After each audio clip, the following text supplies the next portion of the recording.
আমি একজন ব্যবসায়ী। ব্যবসার কাজে আমাকে দেশের বিভিন্ন জায়গায় সফর করতে হয়। 4 রাকাত বিশিষ্ট ফরজ নামাজে তো আমি কসর করে থাকি। এখন জানার বিষয় হলো, ফরজ নামাজের 8 পরের সুন্নতের ক্ষেত্রে আমার কি করণীয়? এগুলো না পড়লে কি কোনো সমস্যা হবে? আলহামদুলিল্লাহ, তিনি চমৎকার একটি প্রশ্ন করেছেন। আসলে আমাদের অনেক সময় সফর করতে হয়, তো সফর অবস্থায় তো হুকুম হলো আমরা 4 রাকাত বিশিষ্ট ফরজ নামাজ 2 রাকাত কসর পড়বো।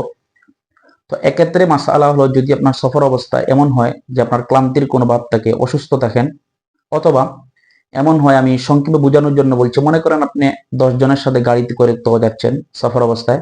এখন যদি আপনি সুন্নত পড়েন তাহলে অন্যান্যরা বিরক্তি বোধ করবে বা আপনাদের সময়ের সংকলন কম।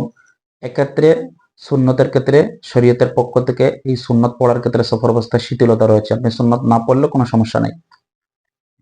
তবে যখন আপনি সফর শেষ করে কোনো একটা জায়গায় স্থির হয়ে যাবেন, যদিও আপনি মুসাফির হন না কেন, এবং আপনার কোনো ওজর না থাকবে, কোনো পেরেশানি না থাকবে, তাহলে অবশ্যই আপনাকে সুন্নত পড়তে হবে, সুন্নত পড়া মুস্তাহাব। তবে ফজরের ক্ষেত্রে হইল ভিন্ন কথা।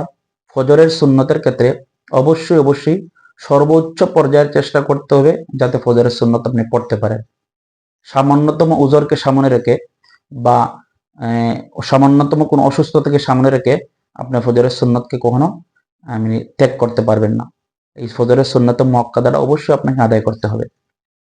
কারণ হযরত আয়েশা রাদিয়াল্লাহু তাআলা আনহু যেটা বলেন যে, আম্মা লাম ইয়াদা সাহিহান ওয়ালা মারিদান ফি সাফারিন ওয়ালা হাদারিন গায়িবান ওয়ালা শাহিদান তাআনি নবী সাল্লাল্লাহু আলাইহি ওয়াসাল্লাম ফারাকআতানি ক্বাবলা আল ফজরি। মুসান্নাফ ইবনে আবি শাইবার মধ্যে হাদিসটা এসেছে যে আল্লাহ রাসূল সাল্লাল্লাহু আলাইহি ওয়াসাল্লাম সুস্থ অসুস্থ, ঘরে থাকুন অথবা সফরে থাকুন, কখনো ফজরের আগের 2 রাকাত সুন্নত কখনো ছাড়তেন না।